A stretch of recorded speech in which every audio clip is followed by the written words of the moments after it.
Booker T. Washington was an American educator, institution builder, and public figure who shaped national debates about race, education, and citizenship in the late 19th and early 20th centuries. He was born into slavery on April 5, 1856, near Hales Ford in Franklin County, Virginia. His mother, Jane, was an enslaved cook on the Burroughs plantation. The identity of his white father was not publicly recorded. Washington spent his earliest years in a one-room cabin. He slept on a bundle of rags and shared space with his mother and siblings. He later recalled the long days of labor and the constant insecurity of enslavement. The end of the Civil War brought emancipation in 1865, when Washington was still a child. His mother moved the family to Malden, in the Kanawha Valley of the new state of West Virginia. They went to join Washington Ferguson, a formerly enslaved man who had found work in the salt industry. In Malden, young Booker worked packing salt and later in the coal mines. He began attending a local school as soon as he was allowed, but his schooling was limited by the need to earn wages. He often studied at night. He once arranged to carry the lunch pail of a boy who attended school, so he could listen near the classroom door and learn by ear. These early experiences gave him a deep respect for education and a belief in steady, practical progress. An important influence in Malden was Viola Ruffner, the strict and demanding wife of General Lewis Ruffner. Washington worked in the Ruffner household as a domestic helper. Mrs. Ruffner insisted on punctuality, cleanliness, honesty, and careful work. She encouraged his studies and allowed him time to read. Washington later described her discipline as a turning point. It taught him habits that he would carry into every part of his life. At age 16, Washington set his sights on the Hampton Normal and Agricultural Institute in Virginia. In 1872, he traveled to Hampton with little money and few belongings. Hampton had been founded after the Civil War by General Samuel Chapman Armstrong, a former Union officer. Its mission was to train black teachers and to promote agricultural and industrial education. When Washington arrived, he was exhausted and poorly dressed. He was tested by Mary F. Mackey, a head teacher, who asked him to sweep and dust a recitation room. He cleaned the room carefully. She inspected his work and admitted him. He worked as a janitor to pay his expenses and studied with great focus. Hampton shaped Washington's educational philosophy. Armstrong taught the value of work, order, and self-reliance. He believed that schools should develop character as well as skill. Washington studied agriculture, carpentry, bookkeeping, and academic subjects. He also absorbed Hampton's model of training teachers who would return to their communities and build schools. He graduated in 1875. He returned to Malden to teach, where he organized day classes and night classes for workers in the salt and coal industries. He saw firsthand the hunger for literacy and the need for practical instruction in a region struggling with poverty. In 1878, Washington enrolled briefly at Wayland Seminary in Washington, D.C., to deepen his studies. Soon he returned to Hampton as a teacher and recruiter. General Armstrong recognized Washington's energy and judgment. In 1881, the state of Alabama authorized a normal school for black teachers in Macon County. Local leaders in Tuskegee, including Lewis Adams and George W. Campbell, had worked to secure this authorization. Armstrong recommended Washington to lead the new school. Washington accepted and arrived in Tuskegee in June 1881. He was 25 years old. The Tuskegee Normal School opened on July 4, 1881, in a borrowed church in a shanty with 30 students. The state provided a small appropriation for salaries, but no funds for buildings. Washington began raising money from a local black community and from sympathetic whites. He identified a rundown plantation on the edge of town and negotiated its purchase. He borrowed funds and secured donations to buy the property. Students cleared the land, made bricks, and built the first permanent structure. This was not only a necessity, it was a demonstration of the school's method, which tied learning to productive labor. From the beginning, Tuskegee combined academic training with manual labor and vocational education. The curriculum included reading, writing, arithmetic, history, and teacher preparation. It also included agriculture, carpentry, blacksmithing, brickmaking, printing, and domestic sciences such as sewing, cooking, and nursing. Students raised crops and livestock, repaired equipment, and maintained the campus. Washington argued that these skills would secure employment, build property ownership, and strengthen families and communities. He believed that economic progress would create a foundation for broader rights and social respect. Washington did not build Tuskegee alone. In 1881, he hired Olivia A. Davidson as assistant principal. She was an experienced teacher and an organizer of great skill. She helped develop teacher training, set academic standards, and extend the school's reach into surrounding communities. Washington married Fanny N. Smith in 1882. They had one daughter, Portia. Fanny died in 1884. In 1885, he married Olivia Davidson. They had two sons, Booker T. Washington Jr. and Ernest Davidson Washington. Olivia died in 1889 after an illness. In 1893, he married Margaret James Murray, and an educator who became a long-serving partner in managing Tuskegee's student life and women's programs. Margaret Murray Washington later led women's clubs and served as president of the National Association of Colored Women from 1912 to 1914. She organized mothers' meetings, promoted home economics, and supported neighborhood improvement projects. Under Washington's leadership, Tuskegee expanded steadily.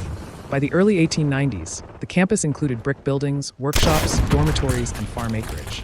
Students produced many of the materials used on campus. The school operated a brickyard, a sawmill, a dairy, and a printing press. It trained both men and women and sent graduates across the South to establish schools, teach practical skills, and organize local improvement associations. In 1892, Tuskegee began hosting the annual Negro Conference, which convened teachers, farmers, ministers, and small business owners to share challenges and solutions. The conference highlighted issues such as land ownership, farm credit, education, health, and community building.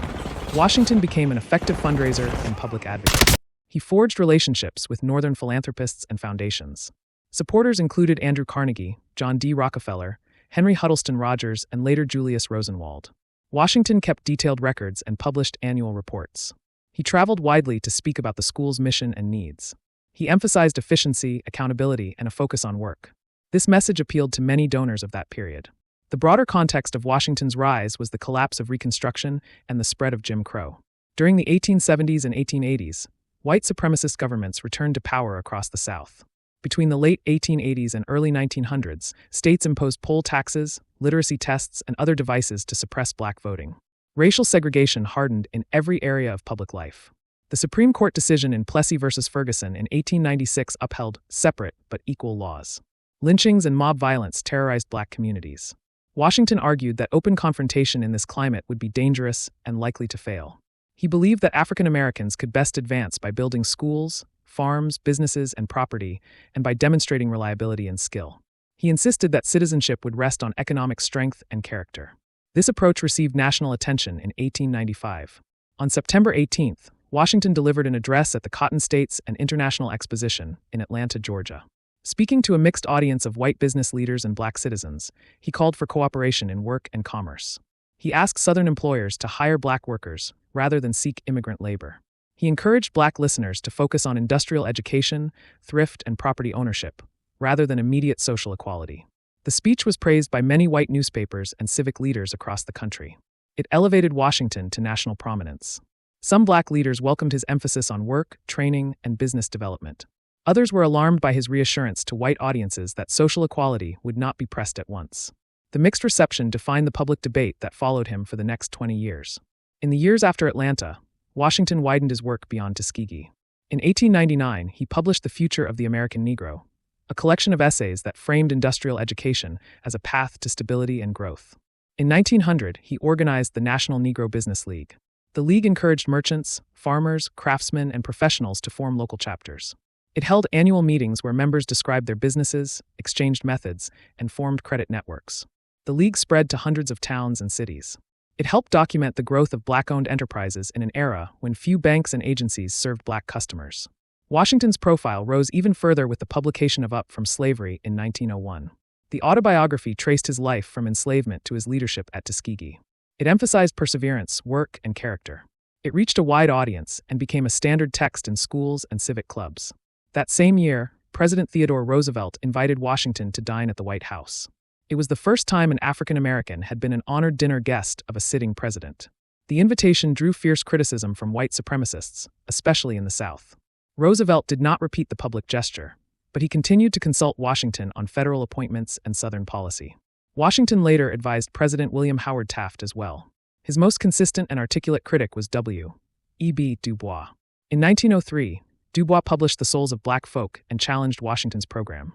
He called for immediate voting rights, strong civil rights protections, and higher education for those he described as the talented 10th.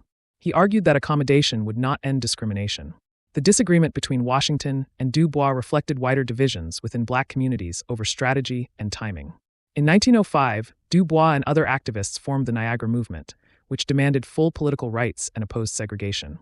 In 1909, many of these leaders helped found the National Association for the Advancement of Colored People. The NAACP focused on legal challenges, public protest, and federal enforcement of constitutional rights.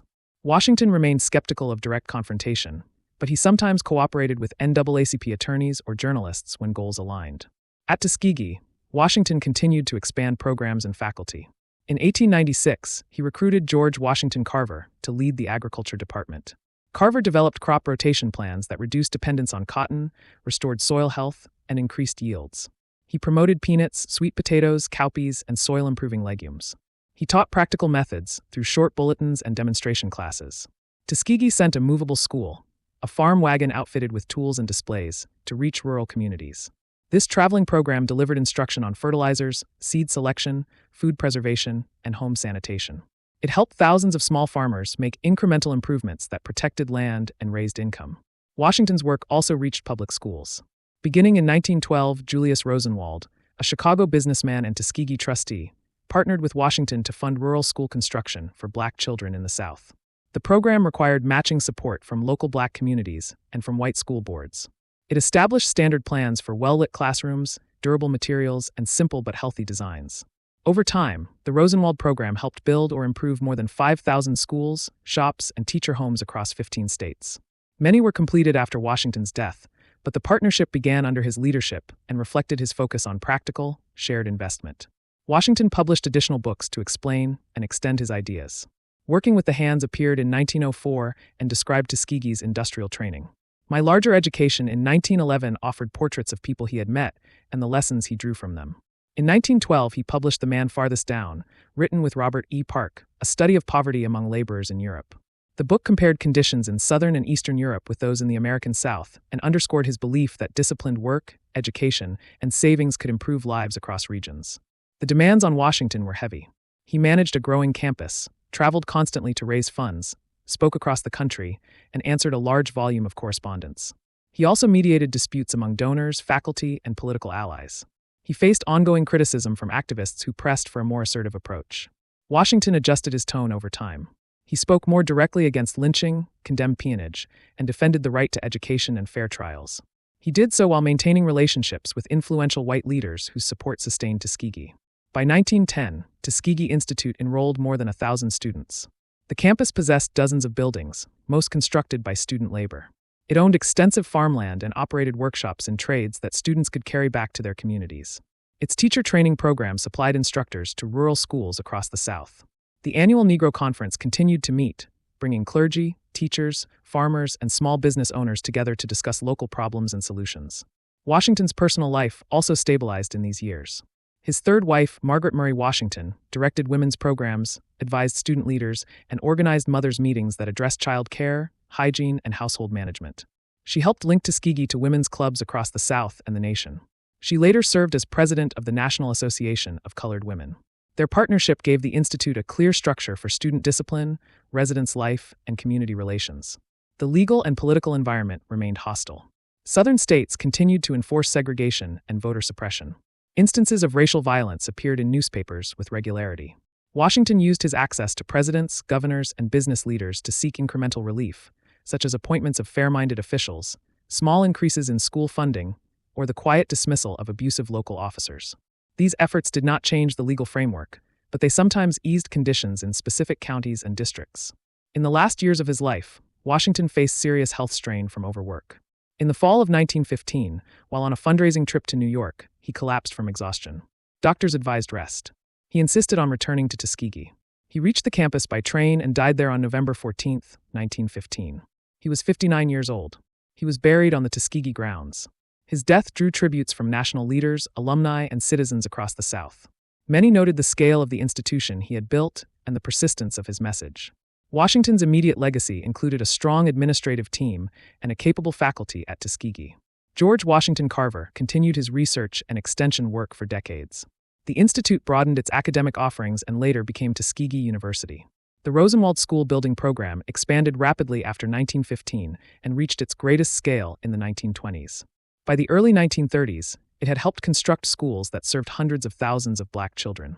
The National Negro Business League continued to convene and to publish proceedings that recorded the growth of black enterprise. Public recognition of Washington's place in American history grew in mid-century. In 1940, the United States Post Office issued a stamp in his honor, the first U.S. postage stamp to feature an African American. From 1946 to 1951, the U.S. Mint produced the Booker T. Washington Memorial $50 to raise funds for educational causes. In 1956, Congress established the Booker T. Washington National Monument at his birthplace in Franklin County, Virginia. Schools, parks, and community centers across the country bear his name. His autobiography remained in print and continued to shape public understanding of his life. Today, Booker T. Washington's memory remains linked to Tuskegee and to the wider story of education in the South. His life illustrates the transition from slavery to freedom, from Reconstruction to Jim Crow, and from isolated classrooms to regional school systems. His methods aimed to secure practical gains in land, labor, and literacy. His partnerships brought resources to places that had been excluded. His critics pressed for faster and broader rights, and their work would bear fruit in later decades. Washington's contributions and their limits are part of a single history. When listeners consider his career from beginning to end, a few conclusions are clear. Washington showed that a school could become a community center for training, health, and agriculture.